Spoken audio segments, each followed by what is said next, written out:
Malar's kitchen பார்க்கும் உங்கள் அனைவருக்கும் என்னுடைய அன்பான வணக்கம்.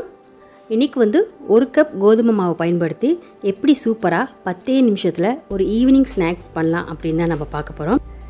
இந்த கோதுமை வடை செய்கிறது ரொம்ப சுலபம், 10 நிமிஷத்தில் சீக்கிரம் செஞ்சிடலாம்.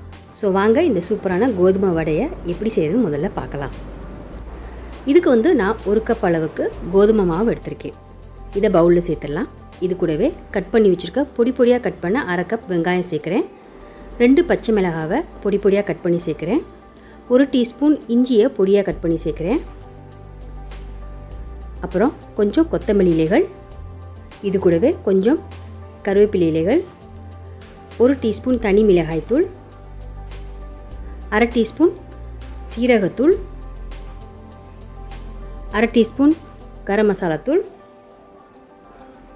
தேவையான அளவு உப்பு, 1/2 டீஸ்பூன் பெருங்காயத்தூள், அப்புறம் 2 டேபிள் ஸ்பூன் அளவுக்கு அரிசி மாவு சேர்க்குறேன். அரிசி மாவு சேர்த்து மாவு பிசையும் போது வடை வந்து நல்லா சாஃப்டாகவும் கிறிஸ்பியாகவும் இருக்கும்.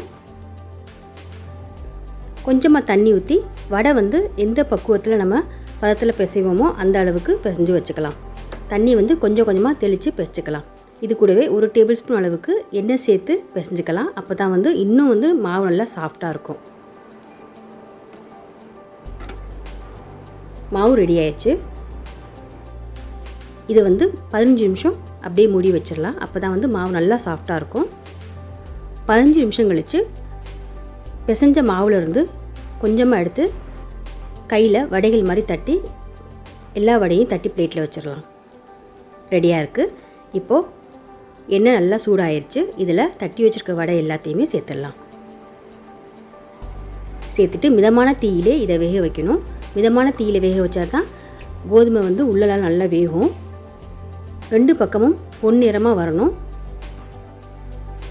இந்த பக்கம் பொன்னிறமாக வந்த பின்னாடி கோதுமை வடையை லைட்டாக திருப்பி போட்டுட்டு அதே மாதிரி இந்த பக்கமும் பொன்னிறமாக வந்துருச்சு. இப்போ வந்து பிளேட்டில் எடுத்து வச்சிடலாம். சூப்பராக கோதுமை வடை ரெடி ஆயிடுச்சுங்க. இதே மாதிரி மீதம் இருக்க வடைகள் எல்லாத்தையுமே நம்ம எண்ணெயில் போட்டு பொரிச்சு எடுத்துடலாம். இவ்வளோதாங்க, சூப்பரான கோதுமை வடை 10 நிமிஷத்தில் ரெடி ஆயிடுச்சு. நீங்களும் வீட்டில் ட்ரை பண்ணி பாருங்கள். எப்படி இருந்ததுன்னு கமெண்ட்ஸில் சொல்லுங்கள். இந்த வீடியோ உங்களுக்கு பிடிச்சிருந்துச்சுன்னா வீடியோக்கு லைக் பண்ணுங்கள், ஷேர் பண்ணுங்கள். அப்புறம் இது வரைக்கும் நீங்கள் மலர்ஸ் கிச்சனுக்கு சப்ஸ்கிரைப் பண்ணலன்னா மறந்துடாமல் சப்ஸ்கிரைப் பண்ணிடுங்க. கூடவே பக்கத்தில் இருக்க பெல் பட்டனை ப்ரெஸ் பண்ணிடுங்க. அப்போ தான் நான் போடக்கூடிய வீடியோஸ் எல்லாமே நீங்கள் உடனுக்குடன் பார்க்கலாம். மீண்டும் பார்க்கலாம். நன்றி, வணக்கம்.